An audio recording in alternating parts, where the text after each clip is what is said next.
My little brother doesn't know what's happening and I don't know what to tell him. We love Mum and Dad and we really don't want to take sides. We really hate it when they argue in front of us. It makes us both feel horrible.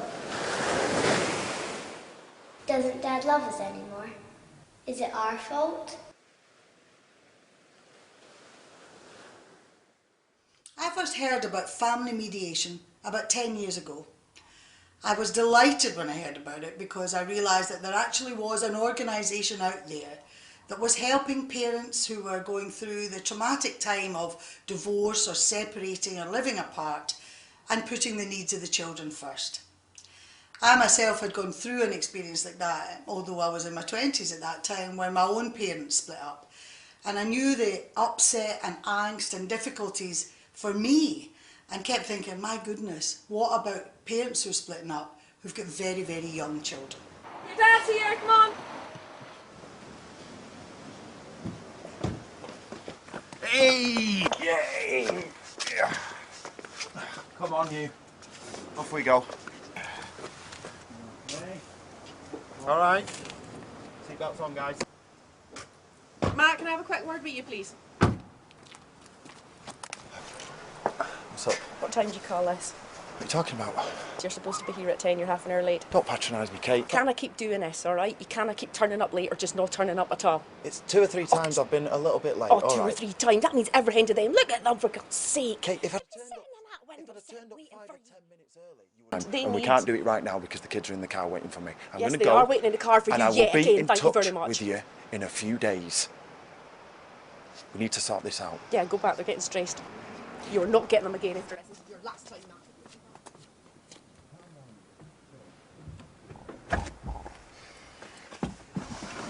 Right, guys.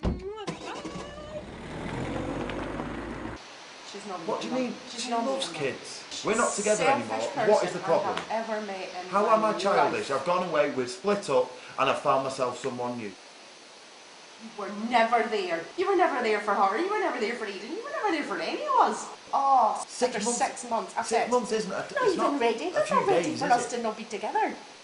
What? Well, I don't understand. You're I don't understand what the problem is. I'll stop you seeing them. You can't stop me seeing them. I will if that's what I decide. I'm not having anybody else. I'm not getting a boyfriend. I'm not ready to move on just We yet. have to move on with our lives. It's not about justifying your life to me. It's about what you're doing with Aidan and Rosie. Honestly, she I don't loves care how kids. lovely she is.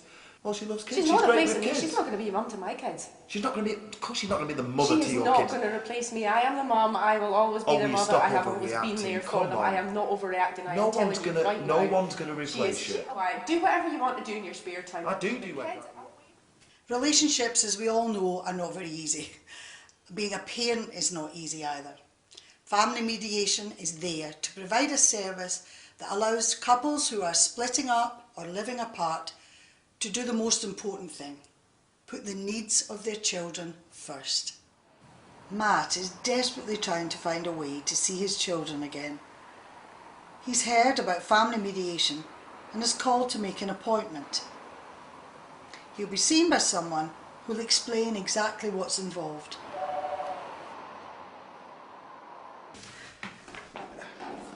Okay, thanks for coming in today, Matt. Hopefully it's been explained to you already that today's meeting is just an information meeting. Yeah. So it's a chance for you to find out a little bit more about mediation and for me to find out a little bit more about your service. Okay. Yeah. So it'll be yourself and Kate that's here, and the mediator will be there, will always be there in the room with you.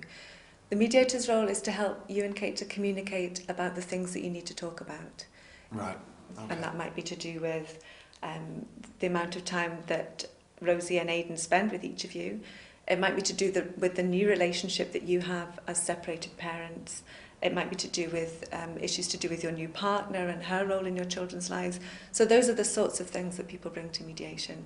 But it's very much up to you as parents to decide the agenda. Right. The mediator's role is to help you to communicate with each other, to make plans that you think are going to work for you and that you think are the best plans for your children.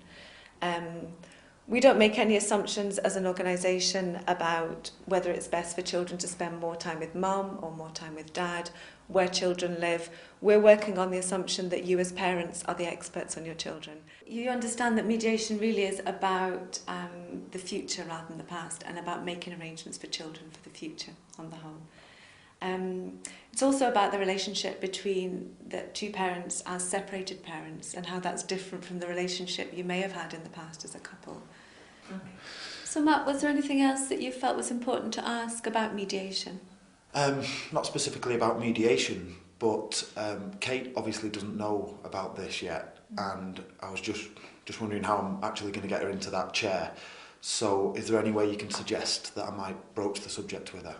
What we would normally do is we would write out to Kate and we send her a letter that basically says that you have contacted our service and that you're interested in using mediation, and we offer her the same opportunity that you've had to have an individual meeting to talk about things from her point of view. So I mean, it's a very friendly letter, and we make it clear in that letter that we're not representing your interests in the way that a solicitor would. If you both then decide that mediation is the right service, we'll go on and make a mediation appointment for the two of you. Kate is understandably very nervous about meeting with the intake worker, but she knows that her children are really desperate to see their dad, and she wants to see if there's something that they can do to make that happen. I have met with Matt already, as you know.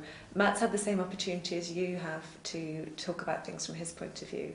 I won't be talking to you about the things that Matt talked to me about, and equally I won't talk to Matt about the things that you say to me. All right. Is that okay? Yeah. The only time that we have to break a confidentiality is if I hear something about a child or young person that makes me concerned about their safety. You also said that things have changed recently. I bet, yeah. That have made things much more difficult. Yeah, he's seen somebody from his work now, somebody else from his work. I was the original first person that he was seeing from his work, and we got married and had children, and now he's seen somebody else from his work. Okay, So. Is that the thing, do you think, that's changed? Or? It's one of the things. He's decided that she's a little bit more important than his children. They know that we live in separate places, but they don't know why. And I've tried to speak to them really nicely about it. I don't know how to put it into kids' words. Really, I don't know how to say it to them that they understand properly. And they are starting to blame themselves now. Children do sense atmosphere at a very young age, and they want to know what's happening. And they'll feel secure that parents are talking to them about it, and knowing that their parents are talking about it and trying to make things better, whether they stay together or not. It'd be good for you and Matt really together to decide what's appropriate for the children to hear and what isn't. And also to have a consistent message for them, because if you were to tell them what you thought was appropriate and Matt were to do the same independently, they might get different stories, and that would be quite confusing. It may also be appropriate for children to be directly involved in the mediation process, and a mediator can meet with children and ask them about the situation from their point of view, and they would then be able to feed those views back into the mediation process. If you decide you want to go ahead to mediation, that would involve yourself and Matt sitting in the same room together. Right. It's a mediator's job to make sure both of you get an opportunity to speak. We ask you both to speak without interrupting each other as well. Just because we only ever see each other very briefly, so to sit across from somebody or to sit in the same room, then that would be quite hard, I think. The way that the mediation will start is the mediator will ask you to set an agenda, because we're working on the assumption that you are the people that are best placed to make decisions about your children. It's not up to us to tell you what you have to talk about. We believe that parents are the experts in their children's lives and in their family life. And what family mediation does is it empowers parents to make those decisions and arrangements for themselves, rather than a solicitor or a sheriff deciding where the children should live or how much time they should spend with either parent. So we'll say to you, what is it you're hoping to achieve from mediation? Each of you may have different things, and that's fine. All of those things are put on the agenda. And I think mediation offers you the opportunity to talk about those things, again, in a kind of safe and neutral place, to talk about the things that have been working, the things that haven't been working, and to look to the future and say, well, let's stick with the stuff that is working and let's change the stuff that's not working so that it's better for Rosie and Aidan in the future. Yeah. So usually at the end of your first mediation meeting, you make an appointment for your next one. That's if you decide you want to go on to a next one, because mediation is a voluntary process. So if you decide you don't want to continue with mediation, that's fine. Thank you.